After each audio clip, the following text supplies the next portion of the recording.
Hello student, आज हम बात करने वाले हैं शल्य तंत्र के क्रेनियो सेरेब्रल इंजरी टॉपिक के बारे में। इसको हम अकॉर्डिंग टू सिलेबस कवर करेंगे। एग्ज़ाम बेस्ड सिलेक्टेड मैटर को ही मैं आपको पढ़ाऊंगा, साथ ही सिंपल नोट्स और ट्रिक्स से हम इसको कवर करेंगे। तो चलिए बात करते हैं क्रेनियो सेरेब्रल इंजरीज़ के बारे में। अब सबसे पहले ये समझते हैं कि क्रेनियो सेरेब्रल इंजरी का मतलब क्या। यहाँ पर यह वर्ड खुद हमें समझाता है कि ये है क्या। क्रेनियो का मतलब होता है यहाँ पर क्रेनियम से लिया गया है। क्रेनियम क्या होता है? जो हमारा हेड है उस हेड का जो आउटर बोनी पार्ट होता है उसको हम बोलते हैं क्रेनियम, जो क्या है एक तरह से हेड एक तरह से बॉक्स है। ठीक है। सेकंड है सेरिब्रल। सेरिब्रल को यहाँ पर हम बात करें तो जो हमारा ब्रेन होता है, जो क्रेनियम बॉक्स है उसके जस्ट अंदर ब्रेन होता है। ब्रेन के दो पार्ट होते हैं, सेरिब्रम और सेरिबेलम। यही जो ब्रेन के बड़े पार्ट होते हैं या इम्पोर्टेंट पार्ट होते हैं, इसलिए यहाँ पर इनको लेते हुए यहाँ पर सेरिब्रल का यूज़ किया है। Means cranio means cranium box में, और सेरिब्रल मीन्स ओवरऑल ब्रेन की बात करें तो सेरिब्रल का मतलब क्या हो गया? ब्रेन के अंदर होने वाली इंजरी। तो क्रेनियम बॉक्स और ब्रेन के अंदर होने वाली इंजरी क्या कहलाएगी? Cranio cerebral injury. ठीक है। तो यहाँ पर सबसे पहले अपन इसकी देख लेते हैं डेफिनेशन। डेफिनेशन के अंदर लिखना है injury to head and brain. ठीक है। तो जैसा कि मैंने बताया, हेड मतलब यहाँ पर हेड का मतलब क्या? क्रेनियम, या फिर ऐसा भी लिख सकते हैं injury to cranium box head and brain, वो भी सही है। और इस तरह से भी लिख सकते हो आप injury to head and brain. चलिए, यहाँ पर आपको लिखना है डेफिनेशन के अंदर कि किसी ट्रोमा के कारण यदि हेड एंड ब्रेन में इंजरी होती है तो उसे क्रेनियो सेरिब्रल इंजरी या फिर हेड इंजरी कहते हैं। तो आसान है। ट्रोमा का मतलब क्या? कोई भी चोट लगी सिर के ऊपर तो वहाँ पर क्या होगा? या तो हेड के अंदर जो क्रेनियम बॉक्स है उसके अंदर चोट लगेगी, या फिर क्रेनियम बॉक्स के अंदर चोट लगने के साथ साथ वह इंजरी ब्रेन तक भी जा रही है, तो इसको हम कॉम्प्लेक्स फॉर्म में क्या बोलेंगे? हेड एंड ब्रेन इंजरी, जिसी को हम क्या बोल रहे हैं? क्रेनियो सेरिब्रल इंजरी या फिर हेड इंजरी भी आप बोल सकते हैं। चलिए आगे देखते हैं कि आखिरकार इसका कारण क्या है। जो हमारी क्रेनियो सेरेब्रल इंजरीज़ है वो हो क्यों रही है, इसकी क्या एटियोलॉजी है। तो यहाँ पर सबसे पहला है रोड साइड एक्सीडेंट, जो कि मोस्ट कॉमन होता है, कॉमनेस्ट कॉज होता है। ज़्यादातर हेड इंजरी कब होती है? जब एक्सीडेंट होता है। सेकेंड वन है यहाँ पर फॉल्स। फॉल्स का मतलब होता है गिरना। ठीक है। अब वो कहीं से भी गिर सकते हैं, अपन सीढ़ी से गिर जाएँ, ठीक है, पहाड़ से गिर जाएँ, जो बाइक है उससे गिर जाएँ, वो सारी चीज़ें किसके अंदर आएगी? फॉल्स के अंदर। आगे बात करें, नेक्स्ट है बर्थ इंजरी इन न्यूनेट्स। ठीक है। थर्ड क्या हो रहा है हमारा? Birth injury in neonates. अब क्या होगा? जब डिलीवरी होती है तो बच्चा क्या होता है? सिफेलिक एंड के द्वारा या फिर हेड के जरिए बाहर निकलता है, हेड के थ्रू बाहर निकलता है। जो वजाइना से सबसे पहले क्या बाहर आता है? हेड बाहर आता है। यदि वहाँ की वजाइना की मांसपेशियाँ ज़्यादा डायलेट ना होकर उस हेड के ऊपर ज़्यादा फोर्स डालेगी तो जो बच्चे का जो हेड है वो तो बहुत ही सॉफ्ट है, तो उसमें भी क्या हो सकती है? इंजरीज हो सकती है। तो वहाँ पर उसके लिए बोला गया है बर्थ इंजरी इन न्यूनेट्स। आगे देखें एसोल्ट्स। एसोल्ट्स का मतलब होता है मारपीट। यदि कोई मारपीट होती है और मारपीट के दौरान यदि कोई व्यक्ति डंडे की या किसी और चीज़ की, रोड वगैरह की सिर के ऊपर मार देता है, तब भी वहाँ पर भी क्या हो सकती है? हेड इंजरी हो सकती है। आगे बात करें gun shot injury. Gun shot injury में आपने देखा होगा कि गन के द्वारा यदि कोई सिर के ऊपर मार देता है, ठीक है, गोली चला दी जाती है, तो वहाँ भी क्या हो सकता है? हेड इंजरी हो सकती है। तो इसको याद करने का एक तरीका है कि इमरजेंसी कंडीशन। ठीक है। इमरजेंसी कंडीशन में क्या होगा? आपको क्रेनियो सेरेब्रल इंजरी होगी। देखिए कभी भी क्या होता है, जैसे भी हमारा एक्सीडेंट हो जाए तो हम तुरंत घर पे फ़ोन लगा के बोलते हैं कि यार जल्दी आ जाओ, कुछ मत पूछो, जल्दी आ जाओ, कुछ हो गया है। मतलब कंडीशन ऐसी है कि इमरजेंसी कंडीशन है। तो क्या हो गया? रोड साइड एक्सीडेंट होने पर हम ऐसा करते हैं। ठीक है। कहीं से गिर जाए तो ऐसा करते हैं। ठीक है। अब डिलीवरी होती है तो मोस्ट ऑफ डिलीवरी आपने नाइट में देखी होगी, नाइट में ही होती है। तो नाइट में होती है, नाइट भी क्या है? एक तरह से इमरजेंसी कंडीशन। नेक्स्ट देखिए एसोल्ट। एसोल्ट भी क्या है? मारपीट होना, कुछ भी लड़ाई झगड़े हो जाना। अपन देखते हैं कि जब भी लड़ाई होती है तो अपन दोस्तों को फ़ोन करके बोल देते हैं कि यार भाई लड़ाई हो गई है, तुरंत आ जा। तो वो भी क्या है? एक तरह से इमरजेंसी है। गन शॉट इंजरी, गन से चोट लग रही है, गन के द्वारा इंजरी हो रही, तो वो भी क्या है? एक इमरजेंसी है। तो हमेशा ध्यान रखो, इमरजेंसी जब भी होगी क्या होगी? क्रेनियो सेरेब्रल इंजरी होगी। चलिए आगे बात करते हैं। नेक्स्ट है इसका क्लासिफिकेशन। आप क्लासिफिकेशन को समझते हैं। तो देखिए, जो पहले आपको ओवरऑल मैं समझा देना चाहता हूँ कि क्लासिफिकेशन याद करने से पहले जो हमारा हेड है जो 3 टुकड़ों में टूटा हुआ है, ठीक है। यदि हम हेड के ऊपर के जो हेयर है उनको हटा दें तो सबसे पहले हमको देखने को मिलती है एक मोटी चमड़ी, ठीक है। जो मोटी स्किन है वो देखने को मिलती है, जिसको अपन क्या बोलते हैं, स्काल्प बोलते हैं। स्काल्प के जस्ट अंदर जो होता है एक बोनी पार्ट होता है, क्रेनियम बॉक्स होता है या फिर स्कल अपन बोल सकते हैं उसको। तो वो क्या है, स्कल है, बोनी पार्ट है, सेकंड स्कल हो गया। और थर्ड क्या है, उस बोनी पार्ट के अंदर जो सॉफ्ट ऑर्गन है उसको हम क्या बोलते हैं, ब्रेन बोलते हैं। तो बड़ा आसान है, आप देखिए, इंजरी टू स्कल्प, जो मोटी स्किन है उसके ऊपर इंजरी हो जाए। सेकेंड इंजरी टू स्कल, ठीक है, उस बोनी पार्ट पे हो जाए। जैसे ही हमारी जो मोटी स्किन है वो खत्म होती है उसके बाद जस्ट क्या स्टार्ट हो जाता है, स्कल। देन स्कल के अंदर क्या होता है, ब्रेन। तो इंजरी टू ब्रेन तो बड़ा आसान है, injuries to scalp, injuries to skull, then injuries to brain, ठीक है। अब जो इंजरीज टू स्कल्प है वो भी 2 टाइप की हो सकती है, स्कल्प वुंड्स और स्कल्प हीमेटोमा। इसके बारे में आगे बात करेंगे। नेक्स्ट देखिए, इंजरी टू स्कल भी 2 तरह की हो सकती है, fracture of vault of skull और fracture of base of skull. Vault का मतलब होता है खाली स्थान, ठीक है, जो स्कल के अंदर जो खाली स्थान है या फिर जो स्कल पूरा जो एक तरह से बॉक्स बना रहा है, क्रेनियम बॉक्स बना रहा है, उसकी हम बात कर रहे हैं, ठीक है। नेक्स्ट देखिए, इंजरीज टू ब्रेन। तो ब्रेन के अंदर भी 2 तरह से इंजरी हो सकती है, primary injuries and secondary injuries. इनके बारे में हम आगे बात करेंगे। चलिए यहाँ पर सबसे पहले देखते हैं इंजरीज टू स्काल्प, ठीक है। सबसे पहले क्या देख रहे हैं, इंजरीज टू स्काल्प, कि स्काल्प के अंदर कैसे कैसे इंजरी हो सकती है। तो यहाँ पर स्काल्प के अंदर होता क्या है उसे खुद ट्रिक के द्वारा अपन देखते हैं। स्काल्प खुद बताता है स्काल्प के अंदर क्या क्या। स्काल्प के अंदर एस से बनता है स्किन, सी से बनता है कनेक्टिंग टिश्यू, ए से बनता है एपोन्यूरोसिस या फिर गेलिया एपोन्यूरोटिका, ठीक है। एल से बनता है लूज आर्वियोलर टिश्यू, ठीक है। तो यहाँ पर पी से बनेगा पेरिओस्टियम। इस तरह से स्काल्प जो है वो 5 चीज़ों से मिलकर बना हुआ है, skin, connecting tissue, aponeurosis, loose areolar tissue और पेरिओस्टियम, ठीक है। अब यहाँ पर पहले देखते हैं जो स्काल्प इंजरी है या इंजरी टू स्काल्प है उसके अंदर सबसे पहला हमने बात करी है स्काल्प वुंड, ठीक है। वुंड का मतलब तो आप समझ ही सकते हैं, ठीक है, कोई घाव हो जाना। तो कहाँ घाव होना, स्काल्प के अंदर। किसकी वजह से, क्रेनियो सेरेब्रल इंजरी की वजह से, हेड इंजरी की वजह से। जब इंजरी लगेगी और वो कहाँ पे घाव बनाती है, स्काल्प पार्ट के अंदर, तो वो किसके अंदर आ जाएगी, इंजरीज टू स्काल्प, और उसके अंदर भी किसके अंदर, स्काल्प वुंड के अंदर। अब वुंड के अंदर क्या लिखना है, इसमें स्किन, सबक्यूटेनियस टिश्यू और गेलिया एपोन्यूरोटिका मेनली इन्वॉल्व हो रहते हैं, जिसमें ब्लीडिंग ज़्यादा होती है जो आसानी से नहीं रुकती है, ठीक है। तो यहाँ पे क्या लिखना है कि जो स्काल्प वुंड है उसके अंदर 3 चीज़ें मेनली इन्वॉल्व रहती है, स्किन, सबक्यूटेनियस टिश्यू और गेलिया एपोन्यूरोटिका, ठीक है। यहाँ पर ब्लीडिंग बहुत ज़्यादा होती है जो सेल्फ लिमिटिंग नहीं होती है, आसानी से खुद से नहीं रुकती है, ठीक है। तो आपने देखा होगा जब भी हेड इंजरी लगती है या फिर सिर के अंदर कोई भी कट लग जाता है, इनसाइड वुंड हो, पंक्चर्ड वुंड हो, तो बहुत ज़्यादा ब्लीडिंग होती है क्योंकि वहाँ पर ब्लड सप्लाई बहुत ज़्यादा होती है। उसकी वजह से यहाँ पर बोला गया है कि यहाँ पर क्या होता है, ब्लीडिंग ज़्यादा होती है जो आसानी से नहीं रुकती है। तो हमें क्या करना पड़ेगा, मैनेजमेंट के लिए क्या करना पड़ेगा, तो सबसे पहले तो direct pressure on injured area for stop bleeding, ठीक है। जहां इंजरी हुई है वहां पर अपन डायरेक्ट प्रेशर दे दें, ठीक है, किसी भी चीज़ के द्वारा, या हम उसके यहाँ पर कॉटन यूज़ कर सकते हैं, कोई भी क्लॉथ यूज़ कर सकते हैं, प्रेशर दे दो वहां पर ताकि जो इंजर्ड एरिया के ऊपर, ताकि ब्लीडिंग कम हो जाए। सेकेंड वन, यदि अपन क्या है हॉस्पिटल पहुंच चुके हैं तो वहां पर क्या होगा, सूचर्स लगा दिए जाएंगे। सूचर लगा के जो स्किन है उसको जोड़ दिया जाएगा तो ब्लीडिंग रुक जाएगी। फोटो के अंदर आप देख सकते हैं कि स्काल्प वुंड किस तरह का होता है। चलिए आगे बात करते हैं। सेकेंड एसी के अंदर स्काल्प हीमेटोमा, ठीक है। अब यहाँ पर नॉलेज के लिए कुछ समझा देना चाहता हूँ। देखिए डायग्राम के अंदर आप देख पा रहे होंगे एक ब्लड वेसल्स है, ठीक है। ब्लड वेसल के अंदर यदि ब्लीडिंग होती है, कहाँ पे, ब्लड वेसल्स के बाहर, तो उसको हम बोलते हैं क्या, हीमेटोमा।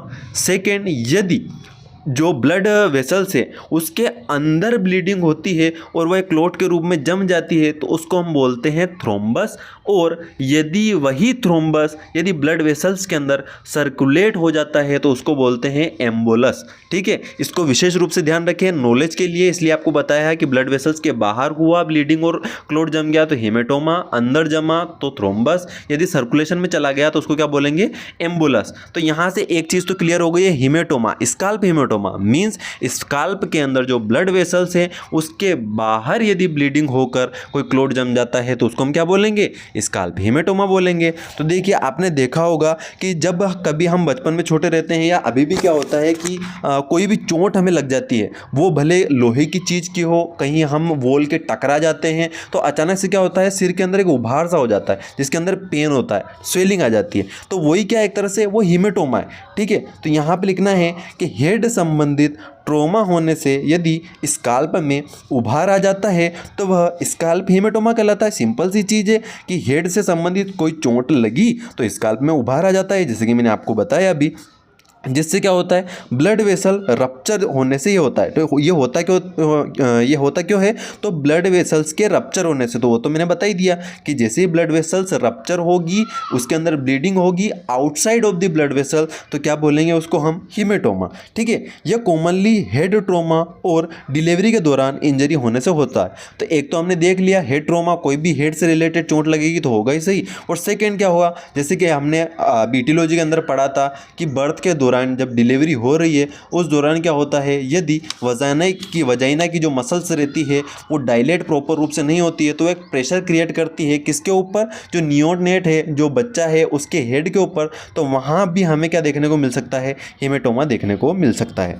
चलिए ये तो बात हो गई हमारी क्या, इंजरीज ऑफ द स्काल्प की। अब आगे बात करते हैं, नेक्स्ट है इंजरीज टू स्कल। ठीक है, इंजरीज टू स्कल, जो बोनी पार्ट है उसके अंदर इंजरी होने से क्या होगा। तो यहाँ पर पहला देखिए, इसके अंदर हमने देखा था जो क्लासिफिकेशन उसके अंदर बात करी थी, पहला इसके अंदर fractures of vault of skull. Volt की मैंने बात करी थी, वोल्ट क्या है, एक तरह से खाली स्थान। ठीक है, जो स्कल है उसका खाली स्थान जो बन रहा है, जो एक तरह से क्रेनियम बॉक्स है उसकी बात कर रहे हैं, तो fracture of vault of school. तो इसके अंदर लिखना है क्रेनियल बोन में फ्रैक्चर होना स्कल फ्रैक्चर कहलाता है। ठीक है, जो यहाँ पर हम बात कर रहे हैं जो क्रेनियल बोन्स रहेगी उसके अंदर फ्रैक्चर होता है तो कौन सा फ्रैक्चर कहलाता है, स्कल फ्रैक्चर कहलाता है। अब ये दो तरह का होता है, दो तरह का, पहला देखिए क्लोज फ्रैक्चर और ओपन फ्रैक्चर। क्लोज फ्रैक्चर में क्या होगा, इसमें स्काल्प नॉर्मल रहता है और ब्रेन एक्सपोज आउट नहीं होता। तो यहाँ पर क्या होगा, जो क्लोज फ्रैक्चर है, नाम से पता चल रहा है क्लोज फ्रैक्चर, इसके अंदर खाली जो स्काल्प है उसके अंदर स्काल्प जो रहता है वह नॉर्मल रहता है, लेकिन जो स्कल होता है उसके अंदर हम ऐसा कह सकते हैं सिंपल में कि दरारें हो जाएगी, लेकिन जो ब्रेन का अंदर का पार्ट है वो बाहर एक्सपोर्ट आउट नहीं होगा, इसलिए हम क्या बोल रहे हैं, क्लोज फ्रैक्चर। सेकेंड देखिए ओपन फ्रैक्चर। ओपन फ्रैक्चर में क्या होगा, इसमें ड्यूरामेटर एंड अरेक्नोइड में टियर लगने से सीएसएफ एक्सटर्नल एनवायरनमेंट में लीक आउट हो जाता है। तो यहाँ पर ब्रेन के अंदर क्या होता है, सीएसएफ रहता है, और यहाँ पर यदि स्काल्प जो है वो उसके अंदर टियर लग जाता है और ड्यूरामेटर और अरेक्नोइड में टियर लग जाता है, तो जो ब्रेन रहता है उसके अंदर का पार्ट जो सीएसएफ है वो आउटसाइड जो एक्सटर्नल एनवायरनमेंट है उसके अंदर लीक आउट हो जाता है। तो इसलिए हम क्या बोल रहे हैं, ओपन फ्रैक्चर, क्योंकि यहाँ पर ब्रेन और एनवायरनमेंट का क्या हो रहा है, एक तरह से जुड़ाव हो रहा है, दोनों आपस में क्या कर रहे हैं, इंटरेक्ट कर रहे हैं, इसलिए इसको क्या बोल रहे हैं अपन, ओपन फ्रैक्चर। तो समझ में आ रहा है, fracture of the volt of school के अंदर क्रेनियल बोन के अंदर फ्रैक्चर होता है तो स्कल फ्रैक्चर कहलाता है। दो तरह का होता है, क्लोज फ्रैक्चर और ओपन फ्रैक्चर। क्लोज फ्रैक्चर के अंदर हम देखते हैं स्काल्प नॉर्मल रहता है और ब्रेन एक्सपोज आउट नहीं होता, और यहाँ पर ओपन फ्रैक्चर में आप ऐसा भी लिख सकते हैं कि स्काल्प इंजर्ड हो जाता है और ब्रेन एक्सपोज आउट हो जाता है, या फिर ड्यूरामेटर और अरेक्नोइड में टियर लगने से सीएसएफ जो रहता है एक्सटर्नल एनवायरनमेंट में लीक आउट हो जाता है। चलिए आगे देखते हैं, नेक्स्ट है हमारा क्या, जो इसी के अंदर हम बात करें तो इसके कुछ और भी टाइप होते हैं। अब उस टाइप के बारे में देखते हैं, टाइप कौन कौन से होते हैं इसके। Other type, linear fracture, second होता है कम्युनिटेड फ्रैक्चर, और थर्ड होता है डिप्रेस्ड फ्रैक्चर। अब लाइनियर फ्रैक्चर में क्या होगा, आप फोटो के अंदर देखिए, लाइनियर फ्रैक्चर के अंदर क्या होता है, जो बोन होती है एक लाइन में, ठीक है, लीनियर फ्रैक्चर दिखता है अपनों को, ठीक है। कम्युनिटेड फ्रैक्चर में क्या होता है, जो बोन होते हैं, जो हेड होते हैं, उसके अंदर जो बोन्स रहती है वो छोटे छोटे टुकड़ों में डिवाइड हो जाती है। थर्ड देखिए डिप्रेस फ्रैक्चर, डिप्रेस फ्रैक्चर के अंदर क्या होगा, जैसे ही चोट लगेगी फोर्स की वजह से जो बोन है वो अंदर चली जाएगी और एक गड्ढा बन जाएगा, इसलिए हम क्या बोल रहे हैं, डिप्रेस फ्रैक्चर इसको बोल रहे हैं। अब यहाँ पर क्या करते हैं, मैनेजमेंट में क्या करेंगे, the whole head should be shaved, ठीक है, जो पूरा हेड है उसको अपन क्या करते हैं, जो बाल है उनको पूरे को, जो हेयर है उनको पूरे को रिमूव आउट करते हैं। क्यों रिमूव करते हैं, ताकि अपन देख सकें कि किस तरह का फ्रैक्चर यहाँ पर हो रहा है, ठीक है। आगे देखिए, in case of depressed fracture burr hole, small hole neurosurgeons make in skull, ठीक है। जो बर होल होता है वो क्या होता है, न्यूरोसर्जन इसको बनाते हैं, ठीक है। किस लिए बनाते हैं, क्योंकि डिप्रेस्ड फ्रैक्चर अगर बन जाता है तो वहाँ पर बर होल को बना के जो डिप्रेस पार्ट है उसको एलिवेटर के द्वारा लिफ्ट अप किया जाता है, ठीक है। लिफ्ट अप करके उसको नॉर्मल कंडीशन में लाने का प्रयास किया जाता है, लेकिन इसको कौन करता है, न्यूरोसर्जन करता है, इस बात का विशेष ध्यान रखना है, ठीक है। डिप्रेस फ्रैक्चर में बर होल किया जाता है, जो न्यूरोसर्जन करता है, किस लिए करता है, डिप्रेस पार्ट को एलिवेटर के द्वारा लिफ्ट अप करके नॉर्मल कंडीशन में लाने के लिए।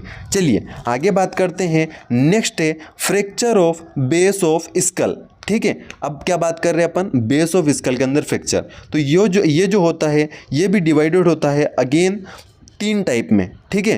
पहला होता है fracture of anterior cranial fossa, ठीक है, पहला क्या होता है, fracture of anterior cranial fossa. अब इसको कैसे पता करेंगे, तो characterise by bleeding from nose, जिसको अपन क्या बोलते हैं, इपिस्टेक्सिस। यदि नोज से ब्लीडिंग होती है तो उसको क्या बोला जाता है, इपिस्टेक्सिस बोलते हैं। तो इसको कैसे पता करेंगे कि characterise by bleeding from nose, ठीक है, यदि होती है नोज से ब्लीडिंग होती है, इपिस्टेक्सिस देखने को मिलता है, तो वो क्या है, एंटीरियर क्रेनियल फोसा के अंदर फ्रैक्चर है। सेकेंड वन, इसको कैरेक्टराइज करने का तरीका है कि discharge of CSF through nose, जिसको अपन बोलते हैं CSF राइनोरिया, ठीक है। जो CSF है कहाँ से डिस्चार्ज होगा, नोज के थ्रू। तो ये 2 कंडीशन अगर देखने को मिलती है, यदि इपिस्टेक्सिस नोज के थ्रू ब्लीडिंग हो रही है और साथ ही साथ नोज के द्वारा CSF निकल रहा है, मीन्स CSF राइनोरिया की कंडीशन देखने को मिल रही है, तो वो क्या है, एंटीरियर क्रेनियल फोसा का फ्रैक्चर है, जो कि क्रेनियोसेरेब्रल इंजरी है, ठीक है। अब यहाँ पर और आगे बढ़ें तो इसके अंदर देखने को मिलता है sub conjunctival haemorrhage and ecchymosis on both upper and lower eyelids, ठीक है। तो यहाँ पर क्या होगा, सब कंजक्टाइवल हेमरेज देखने को मिलेगा, जो कि आपने शालाक्य तंत्र के अंदर पढ़ा होगा। सब कंजक्टाइवल हेमरेज के अंदर क्या होता है, ब्लड वेसल रप्चर हो जाती है और 6-7 से 14 दिन के अंदर ये खुद ब खुद ठीक हो जाता है। लेकिन यहाँ पर अपनों को ये कंडीशन देखने को मिलती है कि सब कंजक्टाइवल हेमरेज यदि देखने को मिल रहा है हेड इंजरी के अंदर, तो वो क्या इंडिकेट करता है कि fracture of anterior cranial fossa का है, ठीक है। अब आगे बात करें तो इसी को क्या बोला जाता है, रकून आइज बोला जाता है। ध्यान में रखना है, फोटो भी आप देख सकते हैं, रकून आइज इसको बोला जाता है। अब यहाँ पर इंजरी किस किस के अंदर होती है, तो may be injury to first, third, fourth, fifth और सिक्स्थ क्रेनियल नर्व के अंदर इंजरी देखने को मिलती है, ठीक है। और यहाँ पर यदि फर्स्ट क्रेनियल नर्व्स के अंदर इंजरी होती है तो एनोस्मिया देखने को मिलता है। एनोस्मिया का मतलब क्या, लॉस ऑफ स्मेल, ठीक है, स्मेल का सेंसेशन नहीं होगा। आगे बात करते हैं, नेक्स्ट देखिए fracture of middle cranial fossa, ठीक है, fracture of middle cranial fossa. इसके अंदर क्या होगा, इसको कैसे कैरेक्टराइज करेंगे, तो characterise by discharge of CSF and brain matter through ear. तो इसको क्या बोलेंगे, CSF ओटोरिया एंड माउथ के द्वारा भी यहाँ पर जो CSF और ब्रेन मैटर होते हैं वो निकल सकते हैं। तो यदि CSF और ब्रेन मैटर ईयर के थ्रू निकलेंगे तो उसको CSF ओटोरिया बोलेंगे, और माउथ के द्वारा भी निकलते हैं, तो दोनों चीज़ें जिसके अंदर मिलती है यदि हेड इंजरी के अंदर, तो वो क्या कहलाता है, fracture of middle cranial fossa. आगे बात करें इसके अंदर इंजरी कहाँ मिलती है, तो may be injury to 6, 7, 8th cranial nerves, ठीक है। यहाँ पर 7th क्रेनियल नर्व्स के अंदर अगर इंजरी होगी तो फेशियल पैरालिसिस देखने को मिलेगा, और 8th के अंदर होगी तो डीफनेस देखने को मिलेगी। आगे बात करते हैं fracture of posterior cranial fossa. इसको कैसे कैरेक्टराइज करेंगे, तो कैरेक्टराइज बाय इकिमोसिस इक्कीमोसिस देखने को मिलेगा over mastoid process known as battle sign. तो जो ईयर रहता है उसके पीछे हमें एक ब्रूइज देखने को मिलता है जिसे इक्कीमोसिस बोलते हैं, जो कि क्या कहलाता है, बेटल साइन कहलाता है। यदि ये देखने को मिलता है तो हमें पता होना चाहिए कि क्या है, fracture of posterior cranial fossa. यहाँ पर इंजरी कौन कौन सी नर्व्स के अंदर होती है, तो 9th 10th और 11th क्रेनियल नर्व्स के अंदर हमें यहाँ पर क्या होती है, इंजरी देखने को मिलती है। और यहाँ पर जो बेटल साइन है उसका डायग्राम भी आप देख पा रहे होंगे। चलिए आगे बात करते हैं injuries to brain. Injuries to brain के अंदर दो तरह की इंजरीज हमने देखी थी, प्राइमरी इंजरी और सेकेंडरी ब्रेन इंजरी। तो प्राइमरी इंजरी जो होती है उसके अंदर हमें देखने को मिलते हैं न्यूरोनल लीजन। ठीक है, यहाँ इसके अंदर लिखना है कि ट्रॉमा के कारण होने वाली ब्रेन की इनिशियल इंजरी है। ठीक है, यदि चोट के लगने की वजह से ब्रेन के अंदर होने वाली प्राइमरी या इनिशियल इंजरी जो होती है उसको हम बोलते हैं प्राइमरी इंजरी। ठीक है, further classified in following types. ठीक है, ये कौन कौन से टाइप्स के अंदर क्लासिफाइड है, तो पहला है सेरिब्रल कॉन्क्यूजन। ठीक है, इसका मतलब क्या, this is temporary reversible physiological paralysis of nervous system without structural damage. तो ध्यान से यहाँ पर वर्डिंग के ऊपर जाइए, दिस इज टेम्पररी, थोड़े टाइम के लिए, रिवर्सिबल, वापस से ठीक होने वाली, physiological means normal, paralysis of nervous system. ठीक है, थोड़े समय के लिए होने वाली, वापस से ठीक होने वाली, normal physiological paralysis of nervous system, जिसके अंदर विदाउट स्ट्रक्चरल डैमेज, कोई भी स्ट्रक्चरल डैमेज नहीं होता है, उसको क्या बोलते हैं, सेरिब्रल कॉन्क्यूजन बोलते हैं। चलिए आगे बढ़ते हैं। सेकंड है cerebral contusion. A contusion is a bruise of the cortical surface of the brain which result as a haemorrhage around a blood vessel. ठीक है, तो कॉन्ट्यूजन के अंदर क्या होगा कि क्या है, एक ब्रूइश है जो क्या करता है, cortical surface of the brain के यहाँ पर होता है, और जिसकी वजह से जो ब्लड वेसल्स है ब्रेन की, उसके अंदर क्या होता है, हेमरेज देखने को मिल सकता है। चलिए आगे देखते हैं सेरिब्रल लेसरेशन। सेरिब्रल लेसरेशन के अंदर क्या होना, laceration is a mechanical tier in normal tissue. ठीक है, सेरिब्रल लेसरेशन का मतलब क्या होता है कि ये क्या है, मैकेनिकल टीयर है जो क्या होता है, किसके अंदर बनता है, नॉर्मल टिश्यू के अंदर। जो ब्रेन के नॉर्मल टिश्यू हैं उनके अंदर एक तरह से लेसरेशन हो जाना, चीरा बन जाना, वही क्या कहलाता है, सेरिब्रल लेसरेशन। आगे बात करते हैं, नेक्स्ट है ब्रेन स्वेलिंग। तो कोई भी ट्रॉमा की वजह से यदि ब्रेन के अंदर स्वेलिंग देखने को मिलती है तो वो भी प्राइमरी इंजरीज के अंदर आती है। आगे बात करते हैं secondary brain injury. Initial injury के बाद होने वाली सब्सिक्वेंट इंजरी है। इसके कारण सिस्टेमिक हाइपोटेंशन, हाइपोक्सिया और elevated intracranial pressure etc condition देखने को मिल सकती है। तो यहाँ पर क्या होता है, जो हमने प्राइमरी इंजरी देखी, यदि वो और ज़्यादा घातक रूप को पहुँच जाए तो उसके बाद होने वाली इंजरी क्या कहलाती है, हमारी सेकेंडरी ब्रेन इंजरी कहलाती है, जिसके अंदर जो क्या कर सकती है, सिस्टेमिक हाइपोटेंशन बना सकती है, हाइपोक्सिया मीन्स ऑक्सीजन की डिमांड को कम कर सकती है, जो इंट्राक्रेनियल प्रेशर है वो एलिवेटेड देखने को मिल सकता है इसके अंदर। Intracranial haemorrhage and abscess are more common cause of secondary brain injury.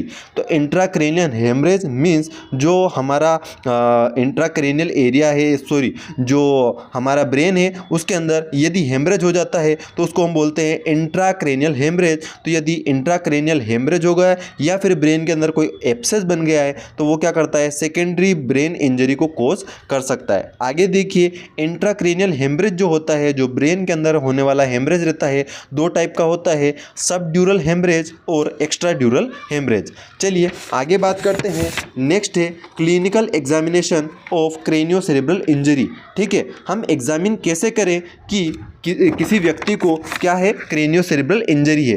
तो जैसे ही व्यक्ति अगर हेड इंजरी का आता है या उसको सिर से रिलेटेड कोई चोट लगती है तो सबसे पहले हमें लेना है क्या, उसकी हिस्ट्री। हिस्ट्री के अंदर हम क्या पूछेंगे, नेचर ऑफ एक्सीडेंट, कि एक्सीडेंट किस तरह से हुआ। ठीक है, सेकंड हम पूछेंगे टाइम ऑफ एक्सीडेंट, कि कितनी देर पहले आपका एक्सीडेंट हुआ है। ठीक है, ताकि हम उस हिसाब से काउंटिंग कर सकें कि कितना ब्लड लॉस हो सकता है अप्रोक्स, उसके अकॉर्डिंग उसका आईवी फ्लूइड अपना मैनेज कर सकें। इनिशियल लॉस ऑफ कॉन्शियसनेस, ठीक है, कि स्टार्टिंग में कितने समय पश्चात कॉन्शियसनेस चली गई थी, कब अनकॉन्शियस हो गए, ठीक है, कितना टाइम हो गया अनकॉन्शियस हुए। तो ये सारी हिस्ट्री अपन लेते हैं। ठीक है, नेक्स्ट देखते हैं वाइटल साइंस। वाइटल साइंस के अंदर पल्स रेट चेक करते हैं, बीपी मेजर करते हैं और रेस्पिरेशन देखते हैं कि रेस्पिरेशन हो रहा है या नहीं हो रहा है, बीपी बढ़ रहा है, कम हो रहा है, क्या हो रहा है, उसको सारी चीज़ें अपन देखते हैं।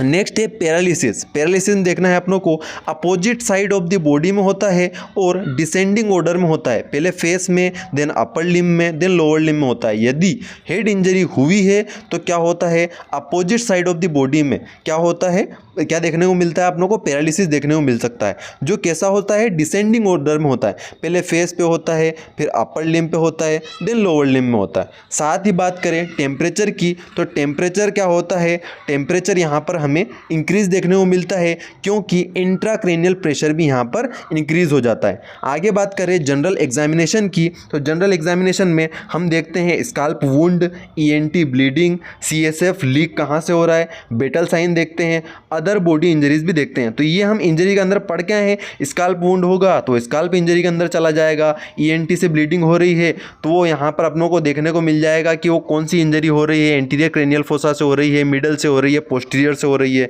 ठीक है, बेटल साइन देखने से पता चल जाएगा कि अगर बेटल साइन देखने को मिल रहा है तो पोस्टीरियर क्रेनियल फोसा में हमको इंजरी हुई है। तो इस तरह से जनरल एग्जामिनेशन भी हमको देखने को मिलता है। आगे देखें, प्यूपिल एग्जामिनेशन करना चाहिए। प्यूपिल एग्जामिनेशन से हमको पता चलेगा कि प्यूपिल उसकी डायलेटेड तो नहीं है, यदि डायलेटेड होगी तो वहाँ पर व्यक्ति की डेथ हो जाती है। बाकी अपन फर्दर एग्जामिनेशन ईसीजी वगैरह भी करवाते हैं उसके लिए, लेकिन प्यूपिल एग्जामिनेशन भी हमें करना चाहिए। वहाँ पर आई से रिलेटेड ईडिमा वगैरह भी हमें देखने को मिल सकता है। आगे बात करें इन्वेस्टिगेशन की, इन्वेस्टिगेशन में हम करवाएंगे एक्सरे। एक्सरे से हमें पता चलेगा कि उसमें फ्रैक्चर है तो नहीं है, फ्रैक्चर वगैरह तो नहीं है, उसके बारे में पता चलेगा। सीटी स्कैन कराएंगे, सीटी स्कैन से हमें हेमेटोमा वगैरह के बारे में पता चलेगा, सेरिब्रल इडीमा के बारे में पता चलेगा। ठीक है, साथ ही साथ ईईजी करवाते हैं, इलेक्ट्रोएन्सेफेलोग्राम, ये भी ब्रेन से रिलेटेड स्टडी हमें प्रोवाइड करवाता है। अब ये तो बात हो गई कि एग्जामिनेशन कैसे किया। अब आगे बात करते हैं कि उसका मैनेजमेंट कैसे करेंगे। आखिरकार व्यक्ति को यदि हेड इंजरी हो गई है तो उसे ठीक कैसे किया जाए। तो सबसे पहले तो उसको हमें हेड इंजरी से पेशेंट को सबसे पहले तो हमें हॉस्पिटलाइज करना चाहिए। और हॉस्पिटल के अंदर क्या होगा, कंजर्वेटिव मैनेजमेंट। कंजर्वेटिव मैनेजमेंट में head injured patient required intensive care unit, ICU की हमें रिक्वायरमेंट होगी, क्योंकि हेड इंजरी क्या होती है, सीरियस कंडीशन है, तो वहाँ पर हमें आईसीयू की रिक्वायरमेंट होगी। जहाँ पर हम क्या क्या करते हैं, एयरवे मेंटेनेंस करते हैं। सबसे पहले क्या है, उसका एयरवे के अंदर ब्लड तो नहीं चला गया है, उस एयरवे को मेंटेन करेंगे। साथ ही साथ उसको ऑक्सीजन की रिक्वायरमेंट है तो ऑक्सीजन देंगे। Second, fluid management. Fluid management में यदि उसका ज़्यादा ब्लड लॉस हो चुका है तो उसको हाइपोवोलीमिया की कंडीशन हो गई है तो हम उसका फ्लूइड मैनेजमेंट करेंगे। यदि ब्लड की रिक्वायरमेंट है तो ब्लड उसको चढ़ाया जाएगा। साथ ही साथ bladder and bowel care. Bladder, अब यदि व्यक्ति अनकॉन्शियस है तो वो क्या हो पाएगा, उसका ब्लेडर खाली नहीं हो पाएगा क्योंकि वो यूरिनेट नहीं कर पाएगा, तो वहाँ पर हमें कैथेटर उसको अप्लाई करना पड़ेगा। बोवल केयर, उसके इंटेस्टाइन को हमें खाली करना पड़ेगा। बोवल केयर हमें ध्यान में रखना पड़ेगा, उसको एनीमा वगैरह दे के उसकी जो स्टूल वगैरह है उसको पास आउट कराना पड़ेगा, क्योंकि अनकॉन्शियस पेशेंट खुद से वहाँ पर क्या कर पाएगा, अपनी बोवल मूवमेंट को प्रॉपर रूप से ठीक नहीं कर पाएगा। साथ ही बात करें तो प्रॉपर डायग्नोसिस बनाना है और ट्रीटमेंट करना है and prevention secondary injury to the injured brain. तो यहाँ पर क्या करना है, प्रॉपर डायग्नोसिस बनाना है और उसका ट्रीटमेंट करना है ताकि हम सेकेंडरी इंजरी को रोक सकें। आगे बात करते हैं, नेक्स्ट है blood pressure management, because it is very important in head injury. तो यहाँ पर ब्लड प्रेशर को मैनेजमेंट देखना है अपनों को। ठीक है, आगे बात करें ड्रग्स की बात करें तो यहाँ पर सेडेशन इज़ अवॉइडेड। ठीक है, जो सेडेटिव ड्रग्स होती है उनको नहीं देना चाहिए, क्योंकि वो क्या करती है, मेटाबॉलिक एक्टिविटी को स्लो कर देती है, जिसकी वजह से लाइफ थ्रेटनिंग के चांसेस बन सकते हैं। आगे बात करें तो ड्रग्स के अंदर डायूरेटिक्स देना चाहिए। डायूरेटिक क्या करती है, जो सेरिब्रल इडीमा हुआ है, जो स्वेलिंग हो गई है उसको कम करती है। तो डायूरेटिक क्यों देते हैं, फॉर रिड्यूस सेरिब्रल इडीमा। इसके अंदर क्या देते हैं, मेनिटोल 20% 200 ml IV, ठीक है, के अंदर डिजोल्व करके देते हैं 8 आवर्ली। ठीक है, फ्यूरेसेमाइड जिसका नाम आपने सुना होगा, लेसिक्स करके आता है 40 mg, इसको भी IV 8 आवर्ली देना है। आगे बात करें, एंटी कन्वल्जेंट दिए जाते हैं। ठीक है, एंटी कन्वल्जेंट के अंदर कार्बेमेज़ापाइन, फेनेटोइन का नाम आपने सुना होगा, एपिलेप्सी वगैरह में भी इसको यूज़ किया जाता है। तो यहाँ पर हेड इंजरी होने के कारण भी कभी कभी व्यक्ति को सीजर्स आने लगते हैं। ठीक है, झटके आने लगते हैं, तो प्रिवेंशन सीजर्स किसके द्वारा, एंटी कन्वल्जेंट ट्रीटमेंट के द्वारा। आगे बात करें एंटीबायोटिक्स देंगे, पेनिसिलिन, एम्फिसिलिन। आगे बात करें स्टीरॉयड देंगे, कोर्टिकोस्टीरॉयड, डेक्सामेथासोन, बीटामेथासोन। और आगे बात करें लास्ट होता है हमारे यहाँ पे सर्जरी। सर्जरी कब करवाते हैं? इंडिकेशन होते हैं डिप्रेस्ड स्कल फ्रैक्चर। तो इसके अंदर हमने बात करी थी कि यदि डिप्रेस्ड एरिया होगा तो जो हमारे न्यूरोसर्जन्स रहते हैं वो क्या करते हैं, एक बर होल बना के उस डिप्रेस पार्ट को एलिवेटर से क्या करते हैं, नॉर्मल कंडीशन में लाने के लिए लिफ्ट अप करते हैं। तो जो डिप्रेस्ड स्कल फ्रैक्चर है वहाँ पर सर्जरी की जाती है। एक्यूट एक्स्ट्राड्यूरल और एक्यूट सबड्यूरल हेमरेज हेमेटोमा के अंदर भी ये कंडीशन हमको करना पड़ती है, सर्जरी करना पड़ती है। साथ ही साथ सर्जरी के अंदर क्रेनियोटोमी भी किया जाता है, जो कि इंट्राक्रेनियल हीमेटोमा को निकालने के लिए यूज़ किया जाता है, जिसके अंदर क्रेनियम में कट लगाकर ब्रेन को ओपन किया जाता है। तो इस तरह से हमारी क्रेनियो सेरेब्रल इंजरी खत्म होती है। तो दोस्तों वीडियो अच्छा लगा हो तो वीडियो को लाइक कर दीजिए, अपने फ्रेंड्स के साथ शेयर कर दीजिए। यदि आप मास्टरमाइंड चैनल पर नए हैं तो प्लीज चैनल को सब्सक्राइब कर दीजिए, बेल आइकन को प्रेस कर दीजिए ताकि आने वाली वीडियो की अपडेट आपको मिलती रहे। Thank you.